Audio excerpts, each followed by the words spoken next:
Congressman Rodney Davis met with local women in leadership at the old state capitol today. And he brought a powerful woman from Congress with him just as he prepares to campaign against a woman who wants to take his seat in Congress. WCIA3's Capitol Bureau Chief Mark Maxwell was there. He joins us from Springfield tonight. So, Mark, this wasn't officially a campaign event.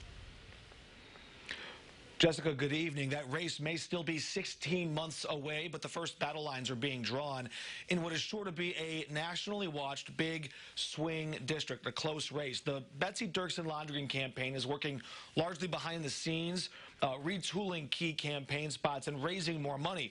But Congressman Davis has the power of the incumbency, and he can use that public platform to make statements like these at the old state capitol today. Do you think that we as Republicans will be able to overtake and win the majority again this next November? Yes. It was billed a non-partisan event, but it did not take long for partisan politics to creep in. We are now seeing a move so far to the left on the part of the Democratic Party. Congressman Rodney Davis fully embraced the third-ranking House Republican Liz Cheney, going so far as to say he would vote for her to run for president someday. But he gave this answer to explain why more women are winning elections as Democrats. And I get asked a lot, what do you think as a Republican with the fact that you have many fewer women in your conference today than you ever have? And I like to remind people that it's Nancy Pelosi who in many cases spent millions of dollars to elect a male Democrat over female Republicans in these swing districts. To put that in context, Democratic men only beat Republican women 2 times in 2018 swing races. Democratic women beat Republican men in swing seats 17 times. In the upcoming election, the daughter of former Vice President Dick Cheney says she's more focused on flipping blue seats to red.